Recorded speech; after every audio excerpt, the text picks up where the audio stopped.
This podcast is a part of the Blueberry Network. You can find this and other great podcasts at blueberry.com. That's blueberry with no e's.com. Hey, this is Dave Dufour. I'm here to make a special announcement. In 2 weeks, December 8th of 2012, we are going to be once again gathering at the Bristol Opera House for a live show of Theatre Geeks, playing our favorite game show, I Know, which is a test of theater trivia. And we will be having a live audience with prizes and fun and perhaps some special guests. Kevin Agelski is coming along to MC with us again. And there's going to be a very special grand prize for our winners. We're going to be recording 3 episodes there at the Bristol Opera House on December 8th. That's going to be at December 8th from 10 o'clock, starting with brunch, and goes till about noon or so. And you can come if you're in the area. Please come and join us. We'd love to meet more of our listeners, and all the proceeds, $10, goes to support our theater, Elkhart Civic Theater. So it's a fundraiser. We don't even make any money on it as the Theatre Geeks, but we love doing it, and we would love to have you join us. So think about it. Get more information at theatregeeks.com. There's also some information will be up at elkhartcivictheater.org. If you'd like to make a reservation, call 848-4116, area code 574. It's anytime between like 1:30 and 5 o'clock p.m. during the week. They may have online ticket sales at some point during the next week or so. I haven't got a confirmation on that, but if you call the office, you'll probably get in touch with Corey, and she'll help you out, and you'll be able to get tickets there. And again, try to join us. We would love to see you. The Bristol Opera House is in northern Indiana, in Bristol, Indiana, just a little bit, probably about 40 minutes east of South Bend. If you happen to be Notre Dame fans, you know where South Bend is. So we're right along I-90, and easy to get to if you're anywhere within that Midwestern northern tier of the Midwest. There you can get to us. So check it out. That's Theatre Geeks Live, playing I Know at the Bristol Opera House, December 8th, 2012. And from about 10 o'clock in the morning, starting with brunch, until about noon, we're going to be recording 3 episodes, and it's going to be a lot of fun. So try to be there. Theatre Geeks is a production of the Dufour Creative Network.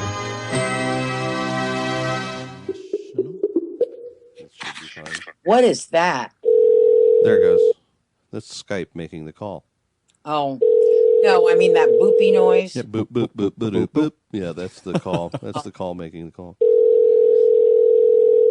Hello. Hi, I'm Dave Dufour. I'm John Schaup. And I'm Marcia Fulmer, and we are Theatre Geeks.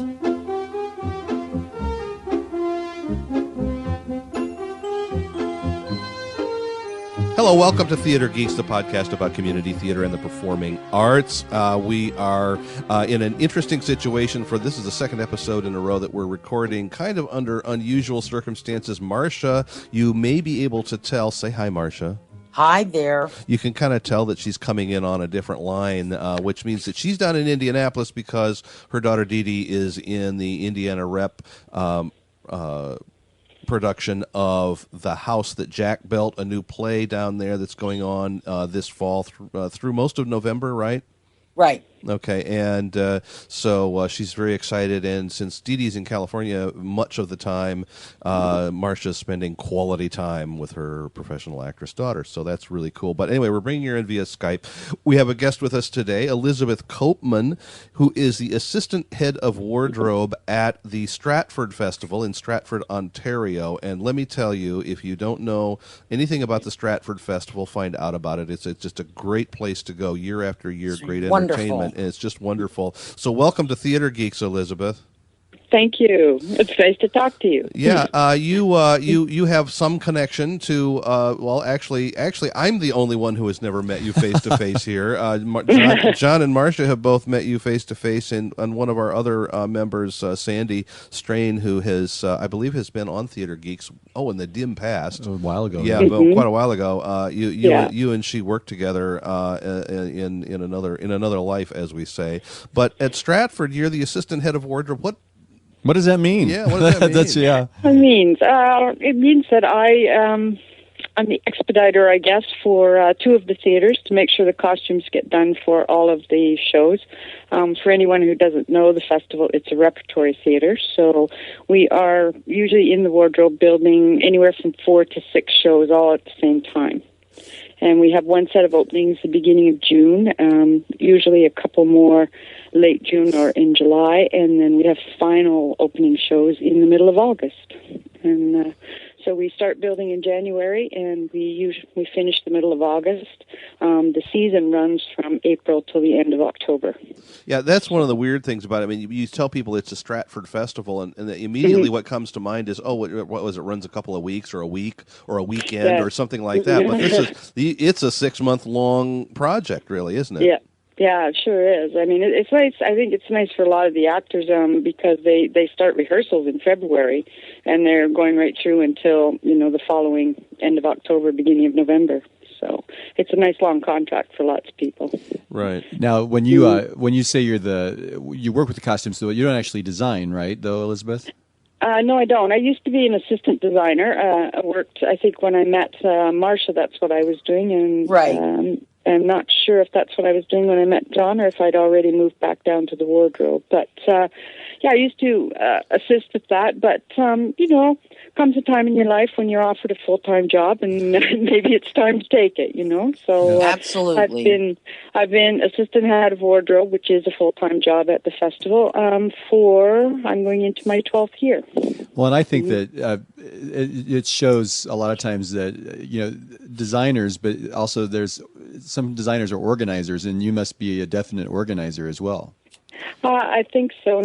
Probably if you talk to anyone in my personal life, they'd tell you no. But that's what I do at work, and I'm pretty good at keeping it going. Yeah. How many theaters go pretty much full time up there in the season, Elizabeth? All of the theaters are, none of them are year-round, but the festival has the longest running time. And that's the biggest one, right? The festival theater, which is the biggest one, it's a thrust stage, seats about 1,800 people. Uh-huh. And then the Avon, or Avon, however you like to say it, is our second biggest theater. I think it's about 1,200, I think. And it's our only proscenium stage. The other three are all thrust stages. And, it's the Tom Patterson Theater, and then our small one, the seats about 200, 250, is the Studio Theater. Which is the one that has the really long thrust? That would be the Tom Patterson That's Theater. The Tom Patterson, Yeah. Which at one time used to be the indoor badminton courts in the summertime, and we used to move in and out. But we now have the building full time, so the stage and everything stays there. And it's been about 2 years now that's been happening. When I was a kid going up in high school to see shows, that was what it was at that time, and I always thought that's kind of a cool idea. The theater space in the middle of an athletic space. It's kind of like ha ha ha, Right. Interesting. Yeah. Well, the town of Stratford was, pre-festival before, and it was started by Tom Patterson. Pre-festival, wasn't it just more or less just a kind of a middle of Ontario Canadian farming town kind of thing? It was partly that. It was also a railroad town. Okay. And there was a big company called Cooper, and they built railroad cars. And the train still runs through here. We don't have a lot of trains in Canada anymore, but there is one that still goes through Stratford every day. Well, more than one, but in each direction. One in each direction in the morning, one in each direction at night. So at one time it used to go right through to Chicago, and I was always going to get on and come visit, but then they stopped. Well, the town has really sort of the primary industry now is the festival, isn't it not? Or am I wrong about that? Pretty much. There are, of course, other industries around and factories and things, but what brings the people to town and a lot of the money to the town is the theater. Right. It's a very big deal, and there are a lot of bed and breakfasts here. not a lot of hotels, because it's funny. It started that way. The first year of the theater was started with Tom Patterson, and they did all this big planning for the festival, and nobody gave much thought to where the people were going to stay when they came. So people began opening their homes and opening bed and breakfasts, and so it's just traditionally here now. There are far more bed and breakfasts than there are hotels for people to stay in. That's interesting. Yeah. Back to your work. You told us before we started the show that you're going to be starting to work on Tommy is one of the shows for next season, and what's your process? How do you start? Once you know somebody says, "Okay, hi Elizabeth, we're doing Tommy. Get to work." What happens first? Yeah.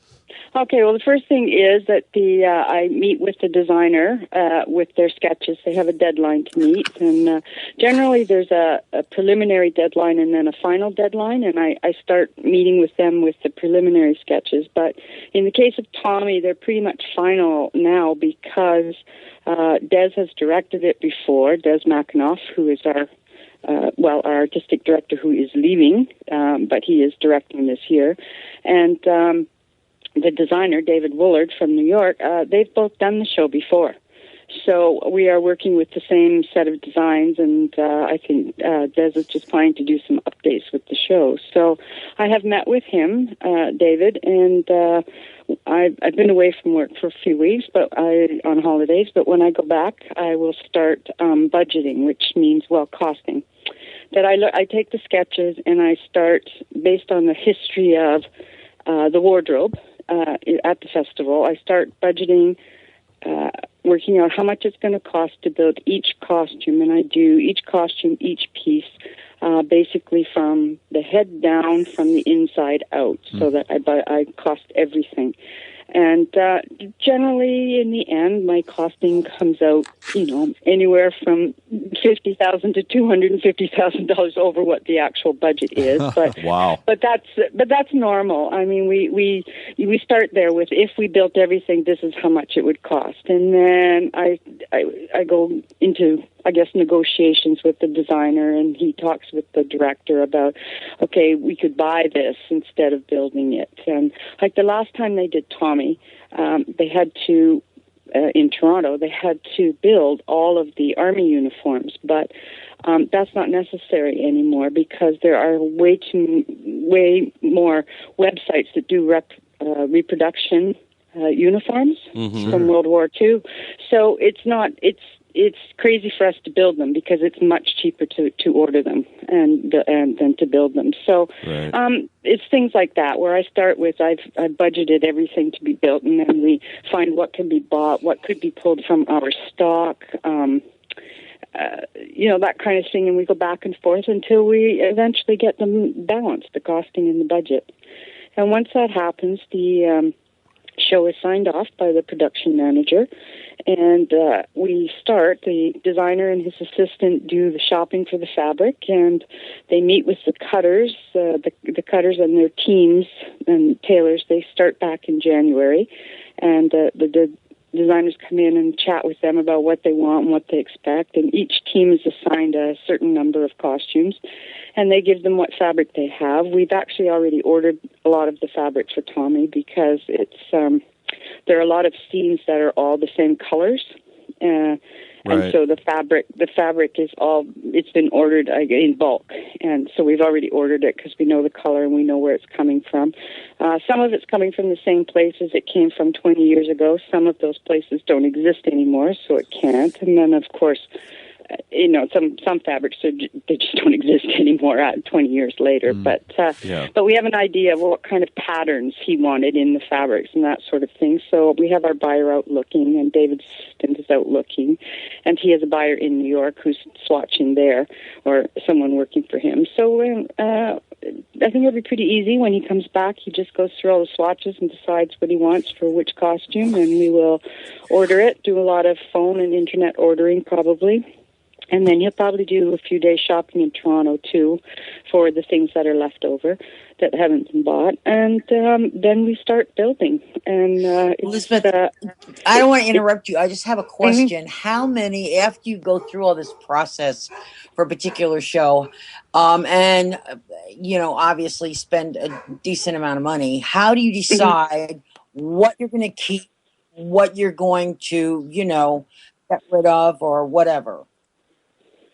It's just a chat between the designer and wardrobe and the director.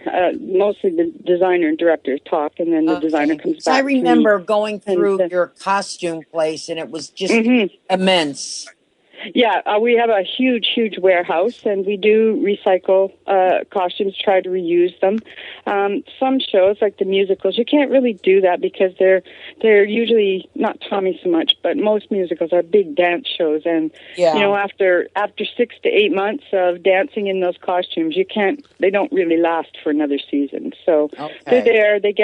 Sometimes we rent costumes. Sometimes they get rented out to some place, that's doing a 3-week run or something. But they would never last for another season here, 6 to 8 months. So, for people that are listening who maybe think that because it's Stratford that everything is obviously Tommy isn't, but that everything is Shakespearean. What else is on your season this year? No, not everything is Shakespearean. Our season that coming up, we have 2 musicals, Tommy and Fiddler on the Roof. Oh my gosh!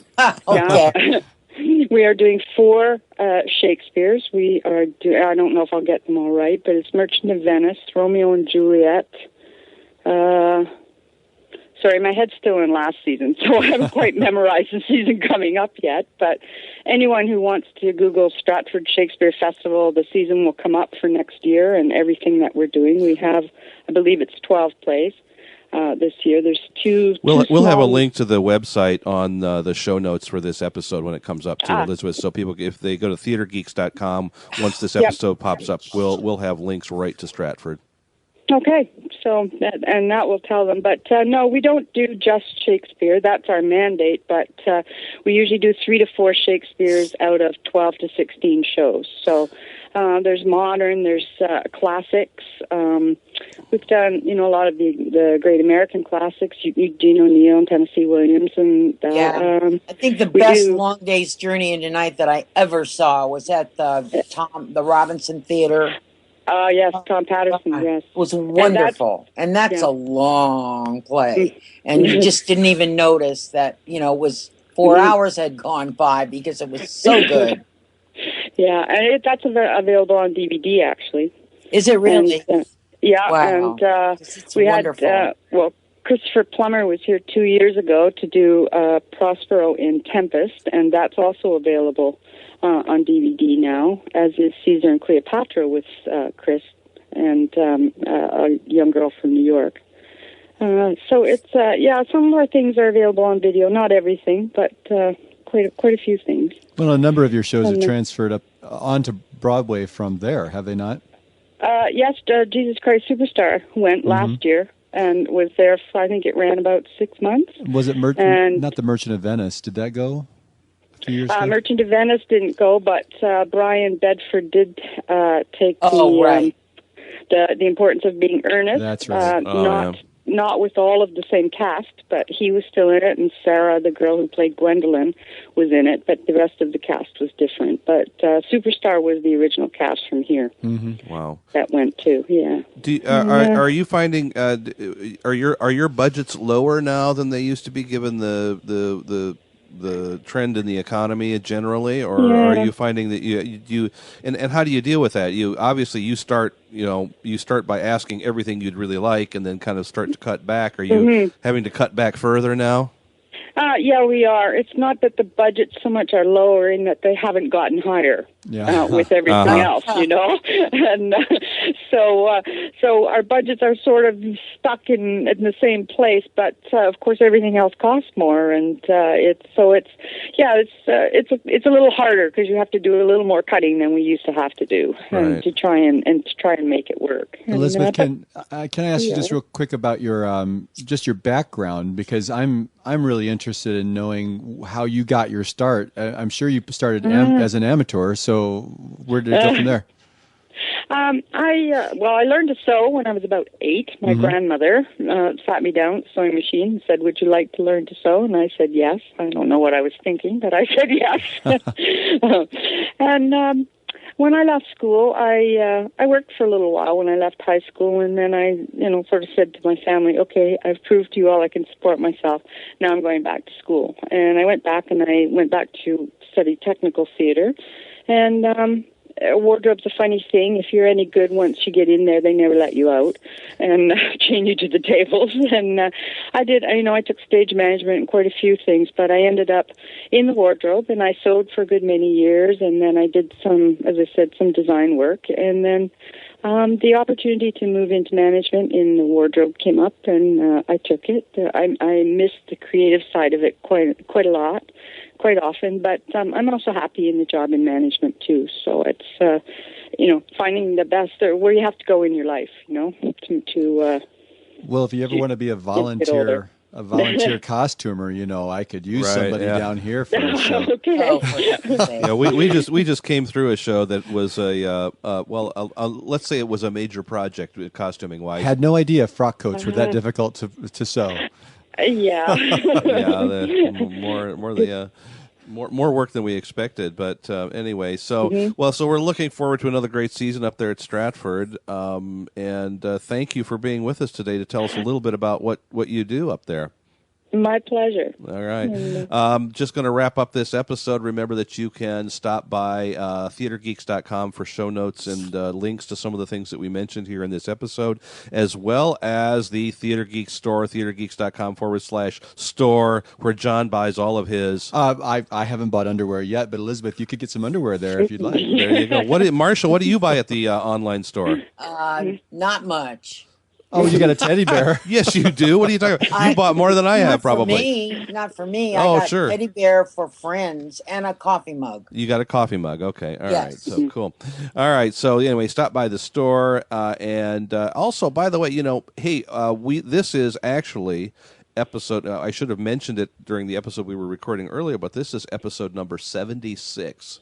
We are really, I was going to say something special when we hit 75, but I mean, we've done a lot of these. So there are a lot of great topics to go back to. It's sort of like a library of interesting stuff, and most of it doesn't go out of date. So check that out.